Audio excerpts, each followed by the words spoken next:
Okay. Good morning, everyone, and welcome to the second week of housing and settlement.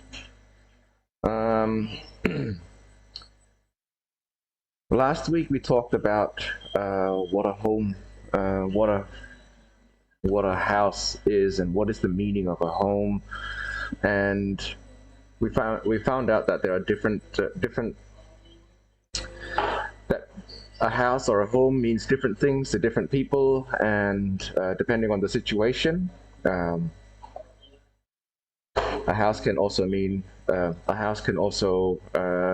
difference between salvation and certain salvation and unwanted situations, so to say. Um, I'm sure you've already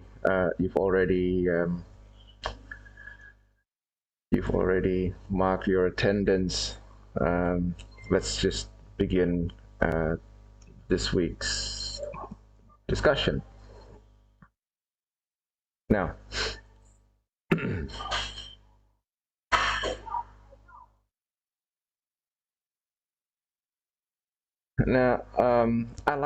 I really like this quote that housing and settlement is a reflection of the dynamics of society, and that the different forms of housing, the different forms of settlement, sort of indicate where a society is. If you know what I'm if you know what I'm talking if you know what I mean, as in first we build houses, then those houses become a small settlement. Then the small settlement may expand, and ultimately becoming a village, so to say. And then the village expands and continues to develop as human capacity to build, human capacity to and they master new technologies. Then the settlements evolve into cities, small cities, and then mega cities and whatnot. So I think that is this quote really fits the really fits the bill. Now, there are several factors that determine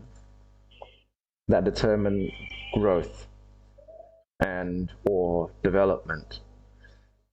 So first is of course first is of course demographic changes, and in this case, I said I wrote down here I wrote down here population growth, but um, for places with declining populations, there some places may experience population decline rather than growth.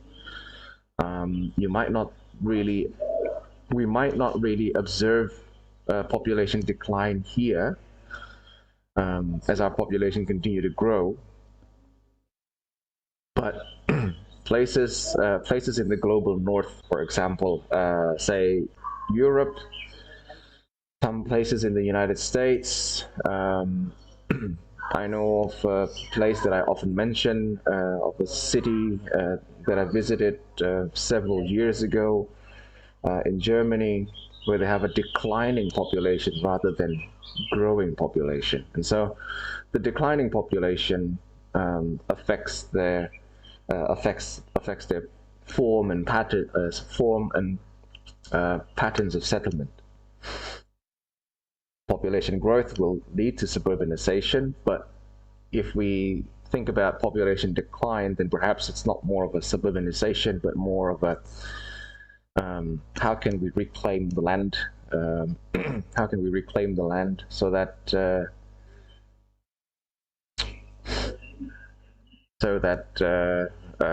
environmental balance can be restored, for example. Another driving factor is economic growth and development. Again, with economic development, I think it's similar to population growth and population and demographic changes. So um, economic growth can also mean that we have more capital, we have a greater financial capacity, and that drives the demand for housing and settlement, either because we want to live in a better environment, better quality. We want to access better quality housing, or we might consider adding a house to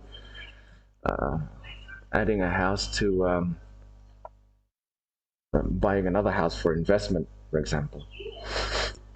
And speaking of investment, another driving factor is the cultural perspectives of society. Some people may,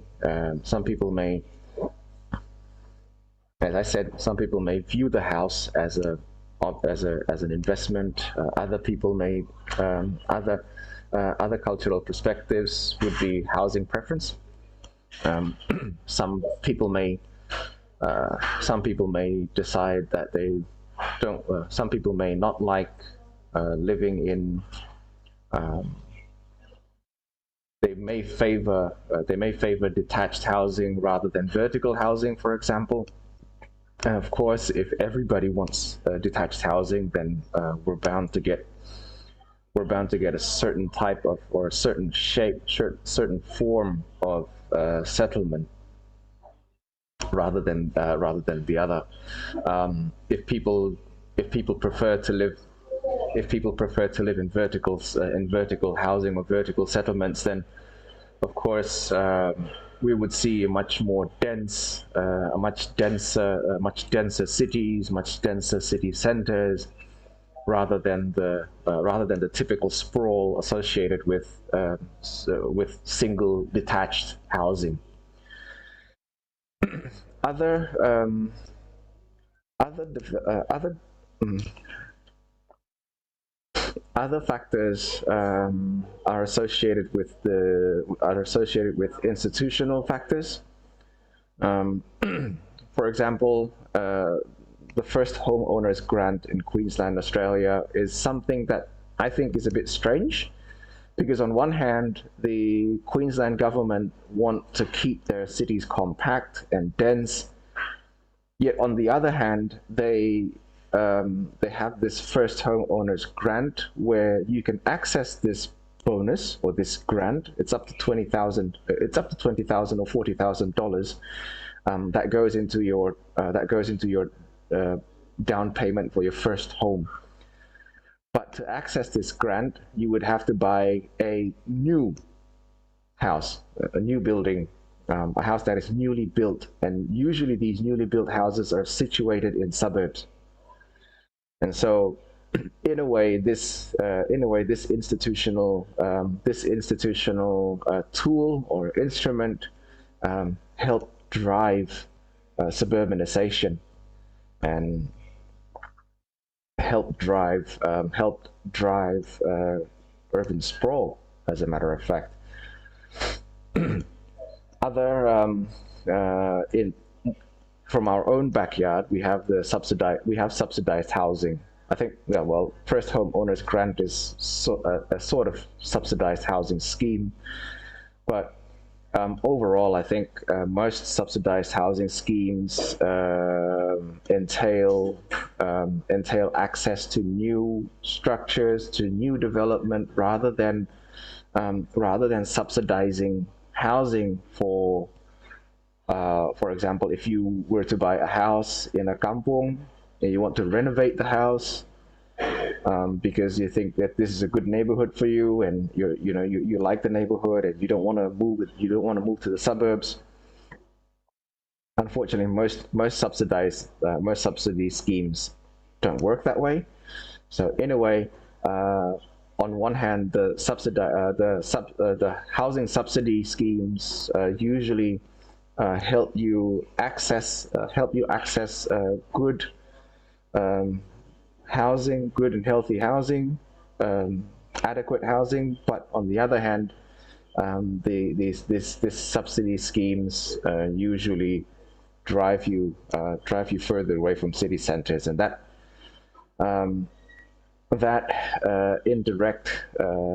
indirectly affects or puts a lot of pressure on infrastructure and utilities, because we have to push the city further and further outwards. I guess these factors help illustrate the role of housing and settlement in urban and regional growth. Now, however, those four illustrations sort of give you a picture, or paints a vague picture of how housing and settlement may affect the urban morphology. But when you think about it, when you investigate further about housing and settlement's role in urban and regional development, then they do take on more than just housing provision or providing shelter to people. So the first role is as a support system. I'm quoting this from Suganda, Supriharjo, and Rahmawati. They describe that the settlements around Kramat Jati Market in Bogor is an extension of the market activities. Most of the settlement around the market acts as storage facilities, and they also provide supporting services that sort of or secondary services to the primary trade activities in the market. These secondary services may provide access to cheap lodging for the people who work in the markets, provide access to cheap food, and other services that may be of need. A servo, maybe a service station, maybe for the market vehicles and whatnot. And then from Supriharjo and Rahmawati, they investigated a metropolitan settlement in Brondong, Lamongan, and what they found out there is that the fishing village actually acts as a support system that support home-based enterprise activities. So you can imagine the men catch fish, perhaps those who don't go out to sea to catch the fish, they would help in preserving or processing the fish and packaging it ready for transport and distribution. Another role is as an identity. For example, the houses along the rivers in Banjarmasin, they have a very distinct riverside architecture, rumah lanting, known also as rumah bantaran sungai or rumah tepian sungai. and all of the environmental elements there, all the utilities and infrastructure there, they support the activities of the typical, or they take form of the very typical riverside settlements. For example, they have boardwalks and such. So rather than roads or paved roads, they have boardwalks here and there that connects from one house and one facility to another. So those are the two. Main. Those are the two main roles of settlements in urban and regional development. So, as a support system and as a regional or urban as a regional or part of the urban identity. I might ask you to post in a discussion forum a little later on perhaps if you can find out any other roles of housing and settlement rather than just identity and support system.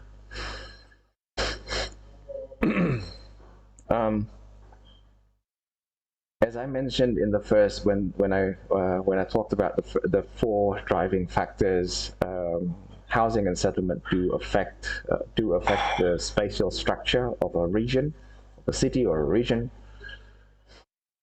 and these spatial structures have economic, environmental, and of course social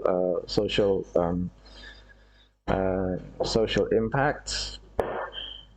So if the spatial structure is too spread out, then of course the citizens would have to spend more time and resources on the road, navigating from one place to another, commuting. And other than a direct impact to the citizens, this different forms of spatial structures also affect how local governments or affect local government expenditure in providing utilities and public services. The more spread out, the more roads they have to build, and the more power lines they have to provide, the more telecommunication infrastructure they have to provide, and water and other things. So that's just an illustration of how different forms of urban structure or spatial structure affects public spending, public expenditure. Of course, if it's a more compact cities, more compact settlements, then you wouldn't really need to continually expand your network of utilities to reach or to distribute services to the people. And as Tsai mentioned, that housing demand will impact urban morphology. Now, not only housing demand, but as demonstrated earlier, there are also institutional factors that also affects the urban morphology. Now, there are different manifestations of these different structures, but if you categorize them, then they fall into two major categories: so a dispersed or a polycentric model. Now, a dispersed model would be the typical urban sprawl where you have a single city center, and then you have the housing and settlement and other services spread throughout a large area. Whereas a polycentric model, you have multiple urban development hubs, urban development centers, or multiple city centers. Surabaya, for one, is a polycentric, takes on a polycentric model. You have the old city center or city centers. For example, up a bit further north, close to the port and harbor. You have the old city center there, and then you have a newer city center in areas like Tunjungan, and then we have an expansion, another city center in the west. And now we also have seen increased development in the east as well, thus forming a new activity hub or a new city center. So we have at least four different city centers in Surabaya.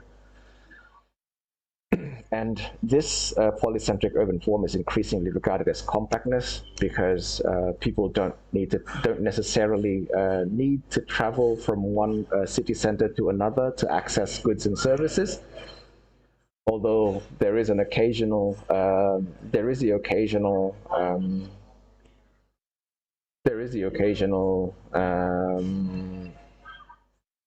feeling of boredom, of course. Spent so much time in South Surabaya that I'd like to see the West Surabaya every now and then. I'd like to go to the East every now and then. And so people still move, but I think the primary driver of that mobility is is not due to accessing goods and services, because goods and services are provided in whichever respective city center that they happen to be very close to.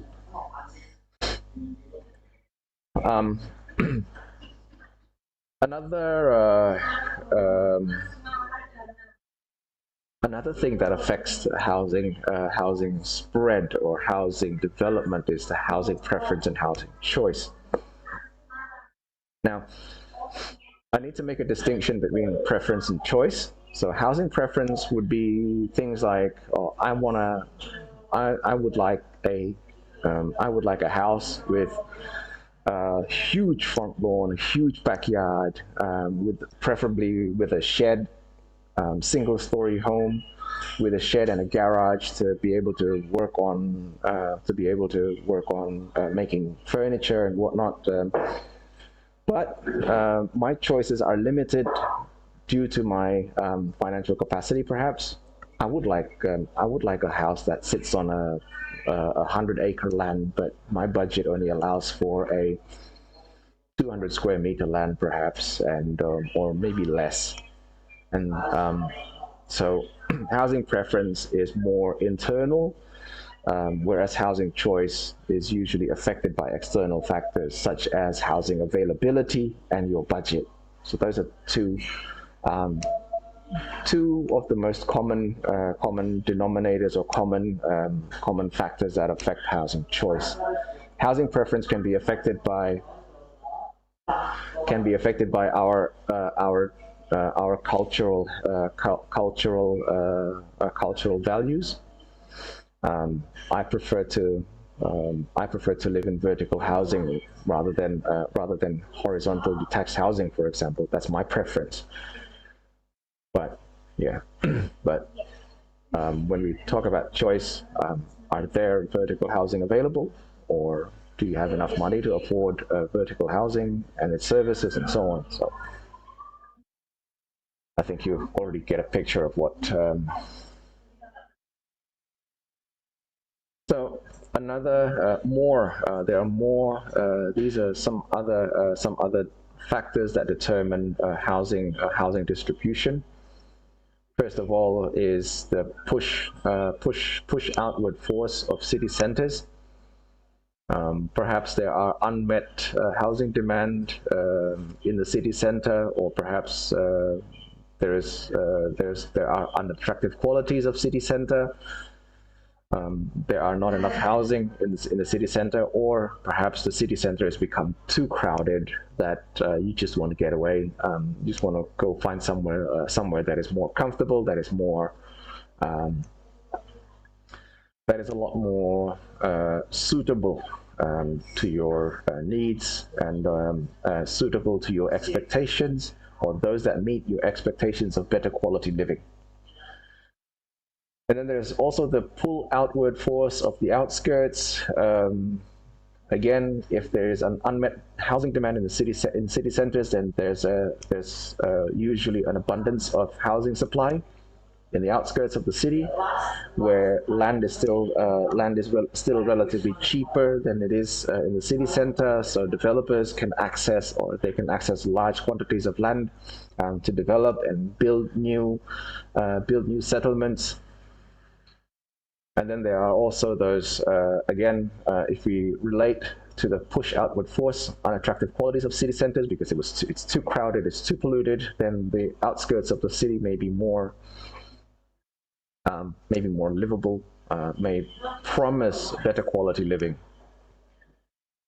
And then, of course, there is the factor of accessibility. Improved accessibility triggers decentralization, such as physical infrastructure.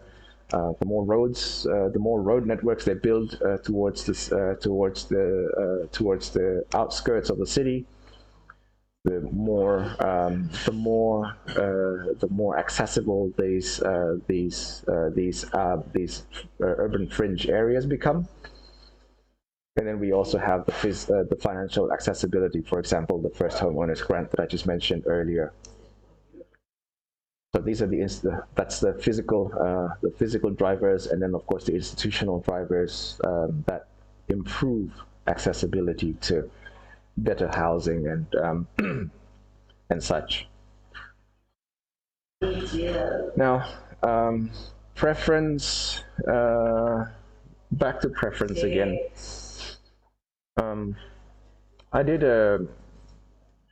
I supervised an investigation into housing preference and housing choice among millennials in Surabaya, and when we did the literature review, we found out that there's been a shift, not just in Indonesia, but there's been a shift globally in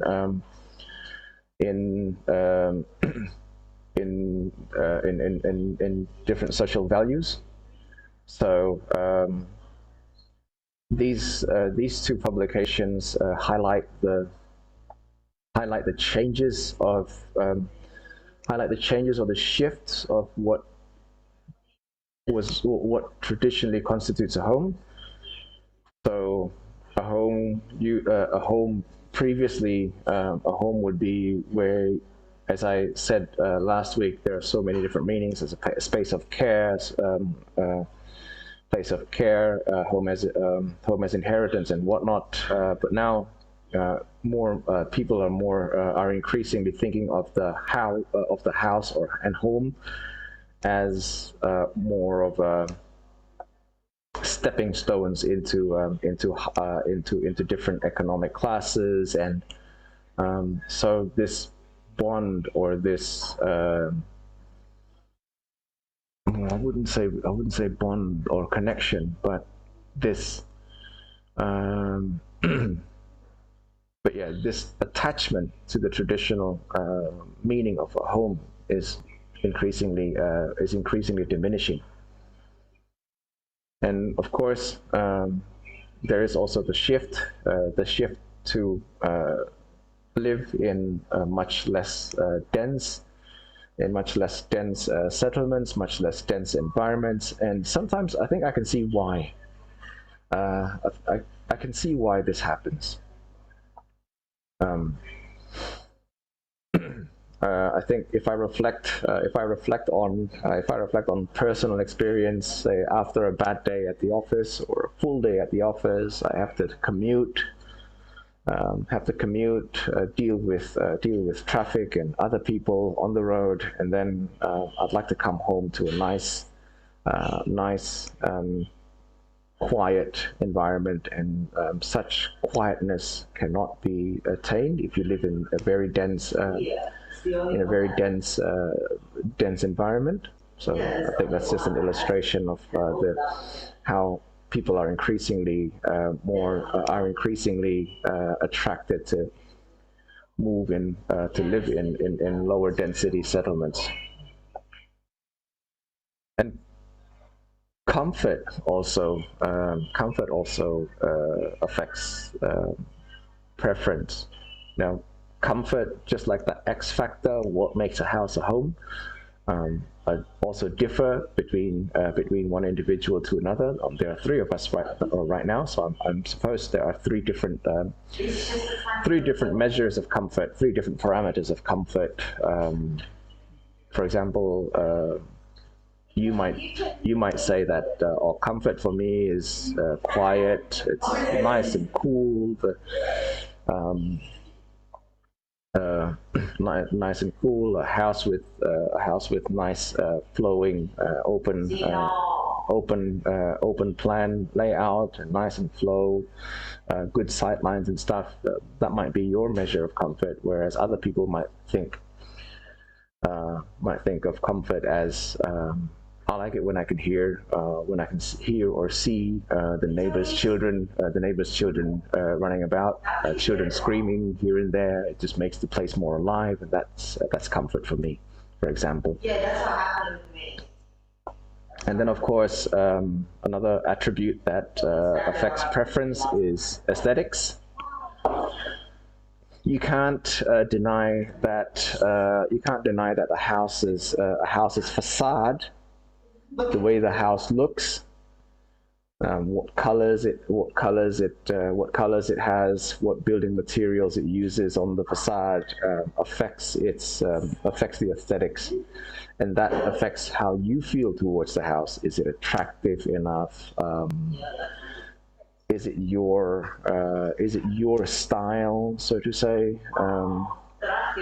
Some people prefer a house with crown molding, with lots and lots of crown molding, very Renaissance-like, a design and aesthetics. Other people may feel that all these crown moldings have to go. I prefer more geometric and much simpler lines and cleaner lines than and such.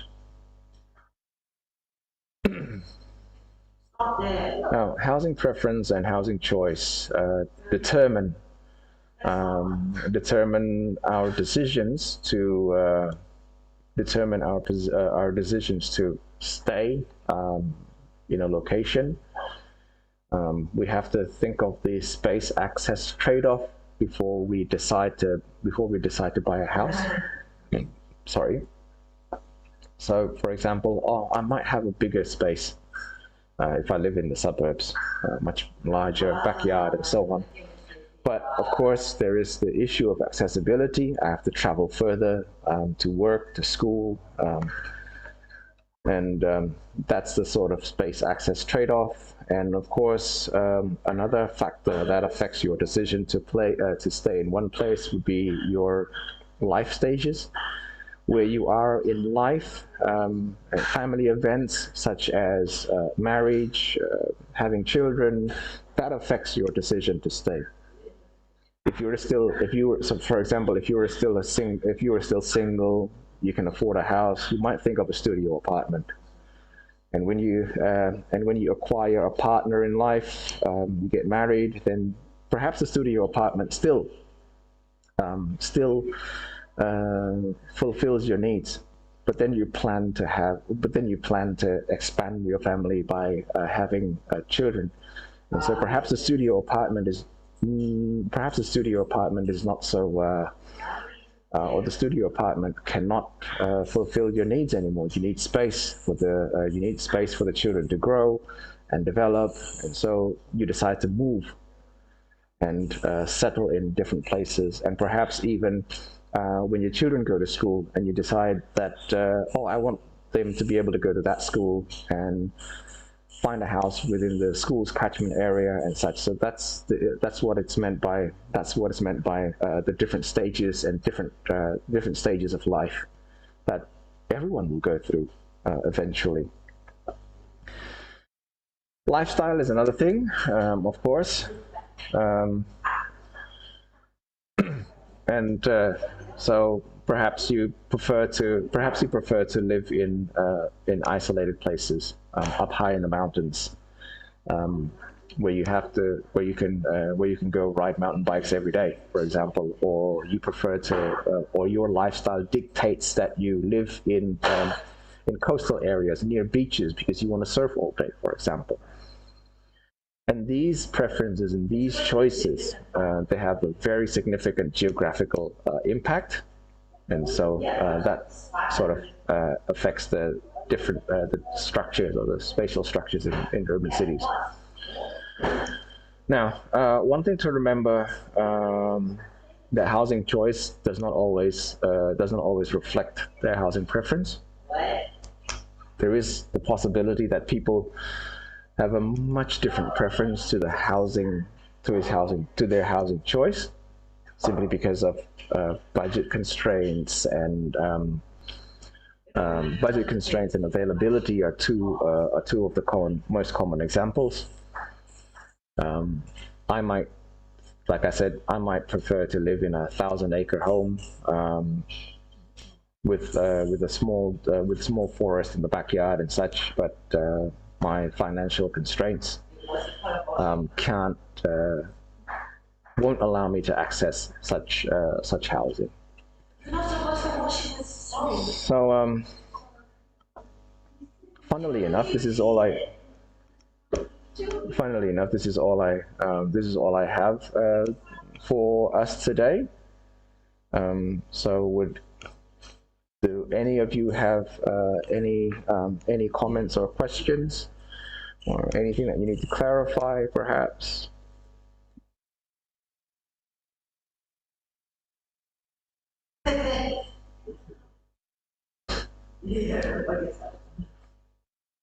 I'll set up an activity. In a classroom because I want to explore a little further about. I want to explore this a little further.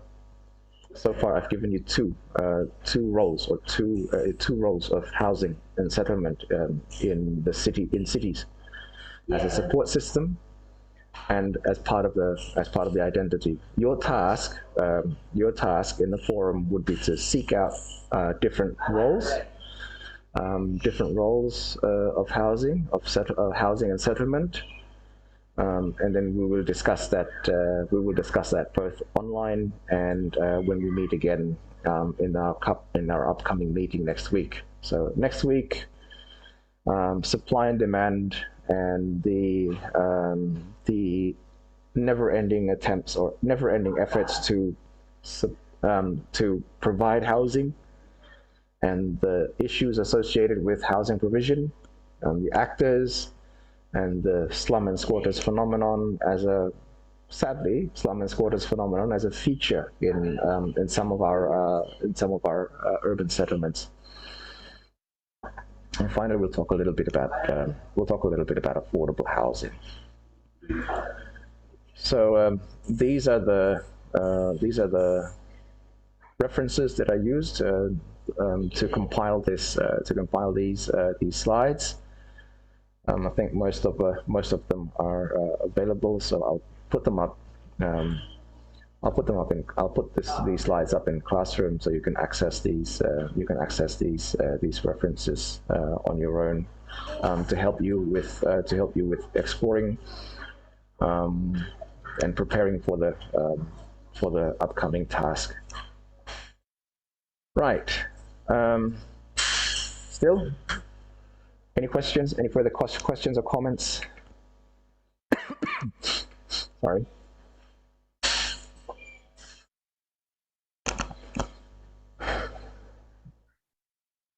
Alrighty then. Thank you very much for joining me this. Thank you very much for joining me this morning. Stay well and stay safe, everyone. I'll see you again next week. Assalamualaikum warahmatullahi wabarakatuh.